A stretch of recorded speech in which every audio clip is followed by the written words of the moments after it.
welcome back to my channel. I'm Rachel, the owner and creator here at the Eclectic Cottage in Spokane, Washington.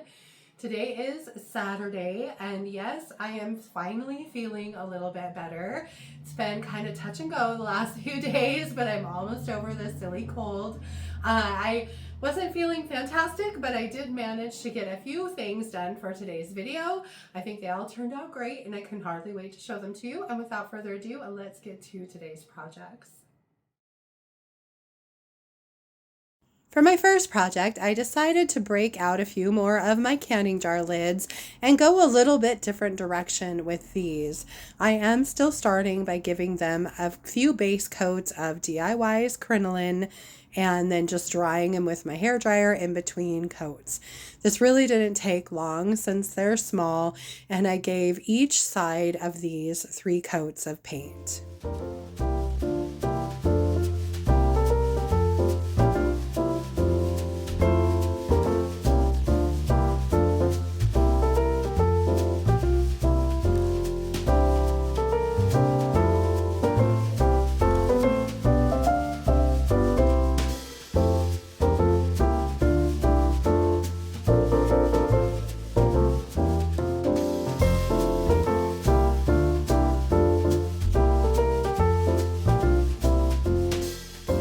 Now, once I had these all painted and completely dried, I am going to go ahead and decoupage the inside of the top portion of each of the lids.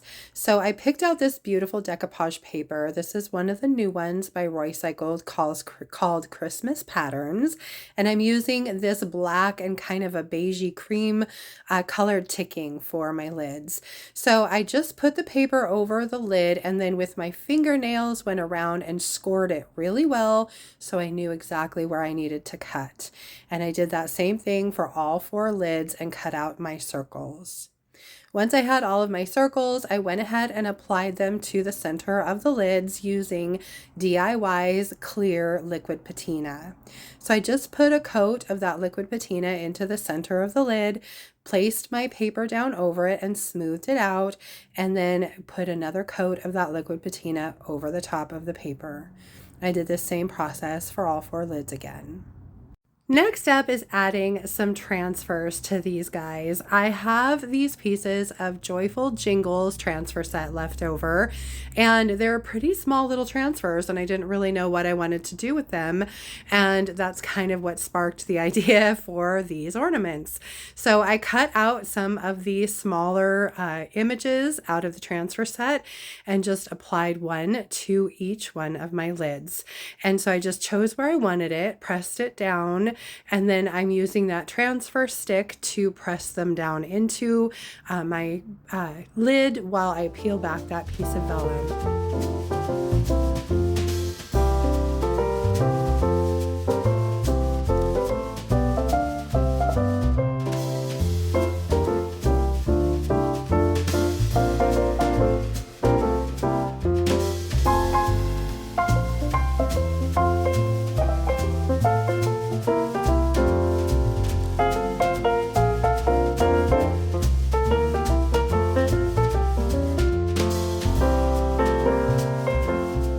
Once I had the transfers down, even though the crinoline was a good base coat for everything, I decided I wanted to add a pop of color to these. So the ones that had more red in them, I went ahead and went around the outside of the ring with DIY's Marquee, which is a beautiful kind of brick red color. So I just carefully painted around the decoupage paper. This also kind of gave me the opportunity to clean up some of the edges of the paper, because even though I was careful with my scissors, it's so hard to perfectly cut out a circle. And then for the other 2, I went around the outside with DIY's Little Black Dress.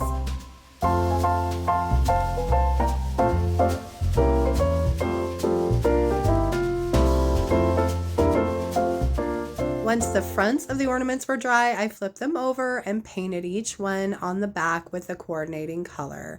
So, of course, 2 got Marquee and 2 got Little Black Dress. Once that was done, I still needed to seal everything, so I grabbed my Big Top by DIY and I went over both the front and the back of these ornaments with one good coat of Big Top to seal them up.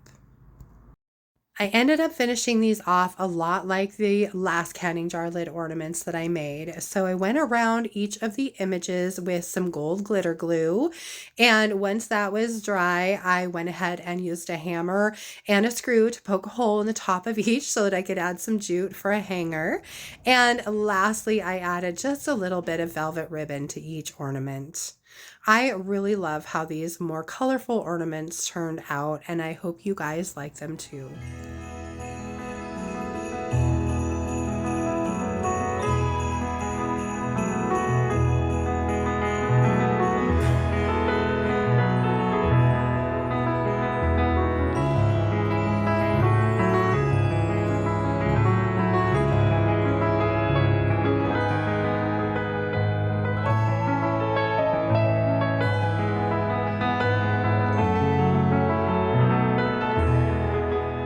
Now, since I was trying to clean up some of my transfer sets and use up bits and pieces of them, I searched around my stash for something I could do that with, and I found this little recipe box.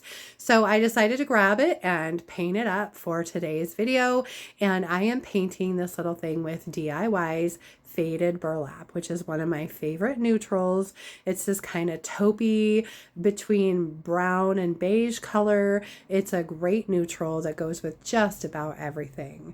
So I ended up giving this 2 good coats of the Faded Burlap. It was a little bit of a blister to paint just because of the moving parts, and it seemed like I would open the lid and it would stick to itself, and then it would mess up the paint, and then I'd close the lid and it would stick to itself and I'd mess up the paint. So by the time I was all done, there were some places that looked a little tatty, so I went ahead and gave it a good sanding with some 220 grit sandpaper. I'm not really doing this to do any distressing per se. I did end up going down into the wood just a little bit in a couple places, but it does not look terrible. So not overly distressed, just a little bit, but basically I was just trying to smooth it out.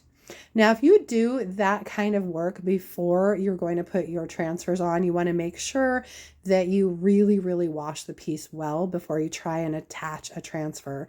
So I actually took this to my sink and rinsed it really well with a jet spray before I put this transfer on. And then, of course, I let it dry thoroughly before I tried this. So for this one, I'm using the Winter Wonderland's Wonder transfer set by Redesign with Prima. This one, again, has all sorts of beautiful little elements in it. And for the front of this box, I chose these cute little houses with some trees and some snow. I thought this was just perfect for this recipe box. So again, I am just rubbing that transfer down onto my box with that transfer stick. Once I've got it completely applied, I'm going over it with a piece of that vellum to burnish it in. And I decided the top needed a little something, so I grabbed this little wreath out of the same set and applied that to the top. And again, this time I dropped my darn transfer stick. I had a flat screwdriver, so I'm actually using a flat bladed screwdriver to apply my transfer here. Again, just burnishing it in with a little piece of that vellum before I move on to sealing up my box. This is the final step, and I'm just sealing over the transfer as well as all of the painted areas on the box with DIY's Big Top. Now, I really love Big Top because it's a very durable sealer. It dries pretty quickly, and it does leave just a touch of a satiny sheen. For this, I thought it was perfect. This was a pretty simple makeover, but I really love the transformation on this one.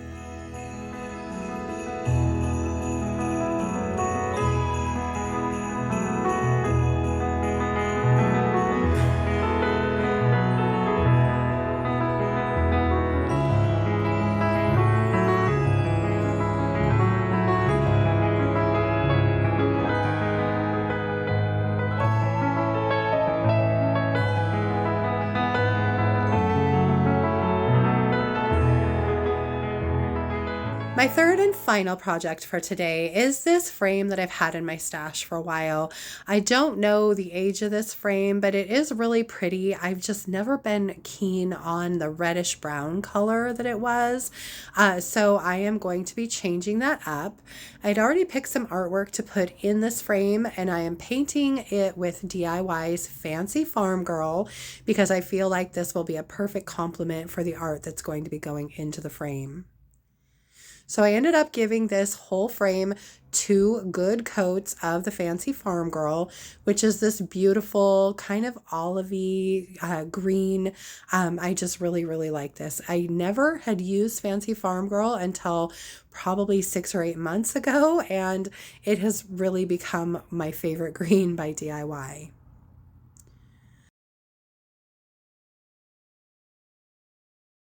I always try and go in the same direction with my brush strokes on something like this. I'm not a big fan of brush stroke marks, but I find if I thin my paint with a little bit of water and just keep going in the same direction, it helps eliminate some of them. Once I had both coats of paint on and they were completely dry, it was time to seal my frame. And for that, I am using DIY's clear wax, which is probably my favorite of all the sealers. So I am just using my soft bristle brush and giving this a good coat by rubbing it really well down into the paint. And then I'm going back over with a dry shop towel and wiping back the excess wax. It's a very simple process, and I love the matte look of the wax and the very soft feel that it gives this paint. Now, once I'm done with my clear wax, I decided I wanted to bring out some of the details in this frame a little bit more. So I grabbed a smaller brush and some dark wax by DIY, and I'm just brushing over only the detailed areas of this. So all these little ornate pieces that are in the corners and then the kind of bows that are in the middle, I'm going over each one of those with the dark wax, and then I'm very gently wiping back the excess wax. So I went all the way around the frame and did this same procedure to all of the details. And once I was done with that, I decided to add a little bit in the crevice that goes around the outside of the frame, just to kind of darken it up and add a little bit more shadow. So I just, again, brushed it on really lightly and then wiped back the excess with that dry shop towel.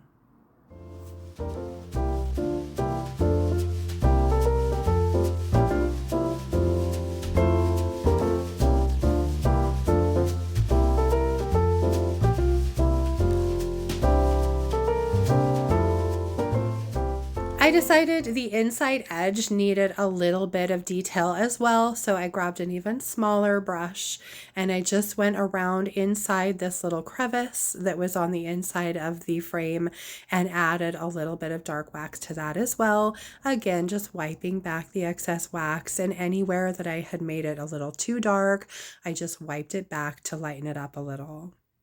Now, to give this frame an even more Christmassy feel, I decided to go over these details with a little bit of gold wax. So this is by Redesign with Prima. It's one of their decor waxes, and it's called Eternal. It's a beautiful kind of antiqued gold color. It's probably my favorite wax. So I just put a little on my fingertip and rubbed that over all of the details on this frame. Then it was finally time to start working on the inside of the frame. Now, the piece of chipboard that came in it was warped, so I went ahead and bought an entire piece of chipboard from Hobby Lobby and then cut out the piece that I needed. Once I was done with that, since I needed a white background and I wanted this to have just a little bit more of a hefty feel, I guess, I went ahead and cut out a piece of watercolor paper to glue to the top of the chipboard. So again, I just cut that out and then I used some spray adhesive to glue that watercolor paper onto the chipboard. Now for my art, I'm going to be using a beautiful image out of the Festive Cardinal Decoupage pack. This is a beautiful Santa with a tree, and these always come with some wrinkles in them, so you definitely want to either iron or steam them. I find steaming works really, really well. And then I set the Santa image on my chipboard and figured out where I needed to cut, so I just drew around the chipboard piece and then cut out my Santa. And then it was just a matter of reassembling my frame. I did clean my glass really well, placed my Santa in there and my chipboard piece, and put it all back together again. And I love how this came out.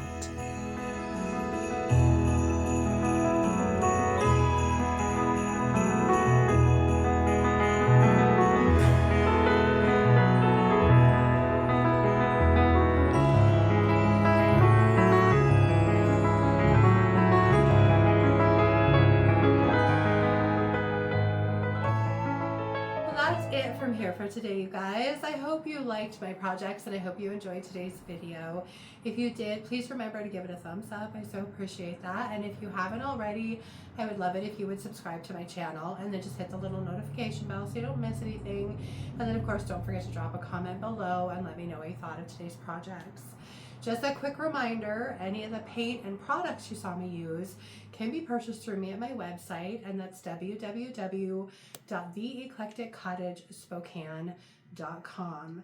I'm getting down to kind of the nitty gritty on some of the Christmas transfer sets, so there are just a few left of those, but I do have quite a decent stock still of some of the gorgeous decoupage paper packs. So if you're looking for something to use as artwork in a frame, definitely check those out. For Wednesday's video, I'm really hoping that my husband and I are going to get out on a junk run tomorrow. We're trying to kind of get back to some sense of normalcy now that we're in our house.